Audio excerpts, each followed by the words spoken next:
दोस्तों, मैं राशिद ज़हीर हूं और आप देख रहे हैं ऑनलाइन न्यूज़ इंडिया। पूरा देश सकते में है कि देश के पहले सीडीएस बिपिन रावत जी एक विमान हादसे में, हेलीकॉप्टर हादसे में मारे गए। इस पर अब आवाज़ें उठने लगी हैं और आवाज़ें भी अब भारतीय जनता पार्टी के बड़े नेताओं के माध्यम से उठने लगी हैं। शायद उनको भी यकीन नहीं है, वो कहना चाहते हैं कि सुप्रीम कोर्ट के जज की अध्यक्षता में इसकी जांच होनी चाहिए। क्योंकि पिछली जो जांच हुई है किसी भी केस की हो, उसके अंदर कोई रिजल्ट निकल कर नहीं आया। अक्सर ये भी कह दिया जाता है कि देश के हित में हम आपको ज़्यादा जानकारी नहीं दे सकते। अब की बार हमला हुआ है डॉक्टर सुब्रमण्यम। आप जानते हैं भारतीय जनता पार्टी के राज्यसभा सांसद भी हैं और अपनी बेबाकी के वजह से जाने जाते हैं। उनका एक वक्तव्य आया है, वीडियो, वो मैं आपको दिखाने जा रहा हूं। उन्होंने कहा कि इसके बारे में क्या हुआ मुझे नहीं मालूम, ना मैं हाँ कह सकता ना मैं ना कह सकता, लेकिन देश के सामने तमाम सच्चाई आनी चाहिए। अब ये जो हमला है बड़ा, ये वाकई भारतीय जनता पार्टी के अंदर से अगर निकल कर आ रहा है तो इसके अंदर खाली एक जांच हो जाना पहले की तरह काफ़ी नहीं होगा। इसके अंदर उन्होंने यही कहा कि शायद अब इसको सुप्रीम कोर्ट के जज की अध्यक्षता के अंदर जांच होनी चाहिए। आपकी स्क्रीन पर खबर मैं आपको दिखाने जा रहा हूं, उन्हीं की ज़बानी सुनिए क्या कहते हैं। फिर इससे जुड़ी बातें मैं आपको बाद में बताऊंगा कि बाकी लोग इस घटना के बारे में क्या क्या कयास लगा रहे हैं। न्यूज़ 24 की बड़ी खबर, सुप्रीम कोर्ट के जज को हेलीकॉप्टर हादसे की जाँच करनी चाहिए, डॉक्टर स्वामी। अब आप ये वीडियो देखें, वीडियो देखने के बाद मैं आता हूं कि इसके बारे में आया है कि इस बार देखिए वो शब्द मैं बता रहा हूं जो प्रधानमंत्री जी ने चुनाव की रैलियों में कहे हैं, आप जाके यूट्यूब पर देख सकते हैं। नए वोटर से अपील करते हुए कहा कि पुलवामा के नाम पर देंगे। अब ये बताइए कि जब उसकी जांच नहीं हो पाई है, इतना विभत्स वो हुआ, और अब की बार तो देश पे बड़ा हमला हुआ है, एक्सीडेंट हुआ है। इसके बारे में अभी कुछ कहना जल्दबाजी होगी, लेकिन डॉक्टर सुब्रमण्यम की बात को सुनना, कहना, इसके बारे में गंभीरता से लेना चाहिए। भारतीय जनता पार्टी के बड़े नेता, नजर रखने वाले नेता हैं, और जब कभी सत्ता की सरकारें, यानी कि खासकर भाजपा की सरकार गलत चलती है, टेढ़ी चलती है, लीक से हटकर चलती है, डॉक्टर सुब्रमण्यम इस बात की परवाह नहीं करते, आकर अपना वक्तव्य दे देते हैं। एक सैयद हुसैन है, वो लिखते हैं कि चुनाव से पहले सैनिकों की शहादत नहीं सहेगा हिंदुस्तान। सीडीएस रावत साहब के हादसे की निष्पक्ष जांच होनी चाहिए, हो ना हो ये पुलवामा 2 भी हो सकता है। आगामी चुनाव में ये भाजपाई इनकी शहादत पर वोट मांगना शुरू कर देंगे। लोगों को कहने का अधिकार है, वो कुछ भी कह सकते हैं। अब इसके अलावा मैं सेना से जुड़े हुए लोगों की कुछ बात बताऊंगा, लेकिन उससे पहले एक श्याम मीरा सिंह हैं, उन्होंने क्या लिखा वो सुनिए, आपकी स्क्रीन पर है।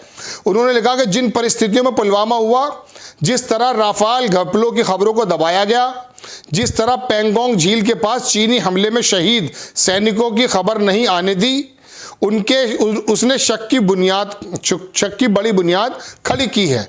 विपिन रावत के मामले में जांच होना जरूरी है। हेलीकॉप्टर के में टेक्निकल इशू भी आया तो क्यों और कैसा हेलीकॉप्टर है वो हम आपको किसी और वीलॉग में बताएंगे, लेकिन इतना मजबूत, इतना हाई टेक्नोलॉजी होने के बावजूद दुनिया के अंदर 7 देश ऐसे हैं जो इस हेलीकॉप्टर को इस्तेमाल करते हैं और बहुत मजबूत है। 13,000 किलो, मतलब वो मसला चला जाता है, लेकिन लोगों की बात है। इसी में श्याम मीरा सिंह लिखते हैं कि इतनी बड़ी दुर्घटना की जिम्मेदारी तय होनी चाहिए। आखिर कहाँ लापरवाही हुई, हेलीकॉप्टर क्रैश हुआ और हमने 13 लोगों को खो दिया। इस तरह की घटनाएं आगे ना दोहराई जाएं, इसके लिए जिम्मेदारी तय होनी चाहिए। और ये बात सही है कि जिम्मेदारी तय होनी चाहिए और पता चलना चाहिए देश के हर एक वासी को कि आखिर हमने अपना सीडीएस और बाकी 12 लोग कैसे खो दिए। वो जो तमाम देश की सेवा के अंदर अपने जीवन को लील गए, अपने जीवन को उन्होंने कुर्बान कर दिया, वो एक्सीडेंट की वजह थी या इसके अंदर कोई और मामला था। टीवी के अंदर भी खबरें देखें कि हमला या साजिश, इस तरह की बातें वो निकल कर आती हैं। तो अब की बार बड़ा हमला भारतीय जनता पार्टी के अंदर से हुआ है और उन्होंने कहा कि किसी प्रकार से भी इसकी जांच जो है वो सुप्रीम कोर्ट के अध्यक्ष के अंदर होनी चाहिए, क्योंकि अक्सर जो पिछली जांचें हैं उनका रिजल्ट आप देख चुके हैं, कोई निकल कर ज़्यादा नहीं आता। LP पंत हैं, इनको देखिए ये क्या लिखते हैं। ये नेशनल एडिटर हैं दैनिक भास्कर के, बड़ा नाम है, बड़े अखबार को चलाने वाले हैं, नेशनल एडिटर हैं। इन्होंने लिखा सबसे सुरक्षित हेलीकॉप्टर, पायलट की दक्षता भी सर्वोच्च, हेलीकॉप्टर 2 इंजन वाला, इस ऊंचाई पर 1 इंजन काफी, अचानक बदला मौसम ही बस एक कारण। लेकिन क्या यही सच है? Flight data recorder, cockpit voice recorder की जांच ही सब अब हादसे की गुत्थियों को सुलझाने में मदद करेगी। अब कहने का मतलब यह है कि डॉक्टर सुब्रमण्यम के अलावा दैनिक भास्कर के नेशनल एडिटर और बाकी पत्रकार भी इस बात पर आवाज उठाते हैं। और अगर मैं आपको आम लोगों की बातें बताना शुरू करूंगा जो ट्विटर पे कहा, सब लोग इसी शक में, इसी पसोपेश में है कि आखिर हमने अपना सीडीएस के साथ 12 लोगों को कैसे खो दिया। और सरकार की जिम्मेदारी बनती है कि इन तमाम गलत फहमियों को दूर इस तरह से करे, जैसा कि डॉक्टर सुब्रमण्यम ने कहा कि सुप्रीम कोर्ट की जज की अध्यक्षता के अंदर एक कमेटी बने और वो बहुत तेजी से रिजल्ट बताए। चूंकि ये हमला अगर देश से बाहर से हुआ है, सपोज करो, तो ये भी बहुत चिंता का विषय है। और अगर मिसाल के तौर पे टेक्निकल इशू है तो हमारे वायुसेना पर, हमारे वायु जो उपकरण हैं उन पर भी सवालिया निशान उठाता है, या क्या वजह है, मौसम है, तो वो देश के सामने क्लियर हो जाए, पता चले कि आखिरकार हमने देश के 13 बहुमूल्य लोगों को कैसे खो दिया। और सीडीएस की पोजीशन आप जानते हैं, इन दिनों सीडीएस के हालात क्या थे, उनके पास कौन कौन सी जांचें थी और क्या क्या मामला था, ये आप जानते हैं अच्छी तरीके से।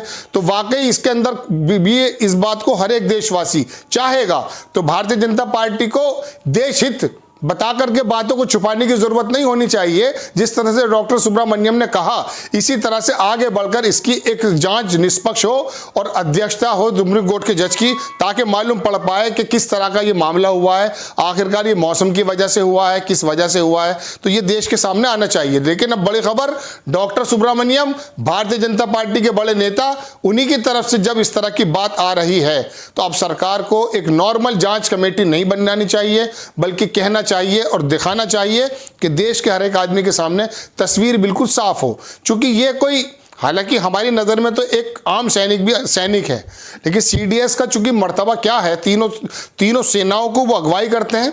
और इन दोनों पाकिस्तान को किस तरह का जवाब वो दे रहे थे, और उनको कहा जाता था सर्जिकल स्ट्राइक मास्टर बोला जाता था, यानी कि सर्जिकल स्ट्राइक करने के मास्टर थे वो। कई बार सर्जिकल स्ट्राइक देश के सामने आई, कई बार छुपा के दी गई, वो सारी की सारी के उनका दिमाग उनके पीछे था। तो कई इस बात से इनकार करना भी बेवकूफ़ी होगी कि हो सकता है ये एक्सीडेंट की जगह कोई हमला हो सकता है कोई बाहर के देश की ताकतें जो हैं वो इस पर काम कर रही हो और वो यहाँ के लोगों के साथ मिलकर कुकुर मुत्ते, नमक हरामी या गद्दारी हर जगह हर दौर में होते आई है। तो ये एक पूरे देश के अंदर कौतूहल का विषय है और डॉक्टर सुब्रमण्यम ने इसको हवा दे दी है। बाकी लोग भी बहुत ज़्यादा बात कहते हैं, लेकिन डॉक्टर सुब्रमण्यम की बात को इनकार नहीं किया जा सकता और सरकार को इसके अंदर सोचना चाहिए कि आखिर सीडीएस के साथ 12-13 लोग जिनका मृत्यु हो गई है, दुखद है। हमारा चैनल भी इसके लिए बहुत स्तब्ध है और हम बहुत संभल कर रिपोर्टिंग करने की कोशिश इसलिए कर रहे हैं क्योंकि बहुत ही ज़्यादा सेंसिटिव इशू है। लेकिन इस सेंसिटिवनेस को महसूस करते हुए केंद्र सरकार को और हमारे रक्षा विभाग को एक ऐसा कदम उठाना चाहिए जो हर एक देशवासी की जिज्ञासा को शांत कर पाए। तो बड़ी खबर, डॉक्टर सुब्रमण्यम ने आकर के भारतीय जनता पार्टी और सरकार से कहा कि सुप्रीम कोर्ट के अध्यक्ष की अध्यक्षता में इसकी जांच होनी चाहिए। इसके बारे में तभी बात बन पाएगी, वरना प्रोपेगेंडा रहेगा, विपक्ष भी अपनी बात कहेगा, आम आदमी के मन में भी बात आएगी। तो सरकार को आगे आकर इसमें काम करना चाहिए। आपको खबर कैसी लगी अपनी राय कमेंट्स बॉक्स में ज़रूर दीजिए। चैनल को सब्सक्राइब कीजिए और हम नेक्स्ट टाइम फिर किसी खबर के साथ आता हूँ उससे जुड़ी। तब तक के लिए जय हिंद। इस खबर को अभी लाइक करें, शेयर करें, अभी चैनल को सब्सक्राइब करें और घंटी जरूर दबाएं।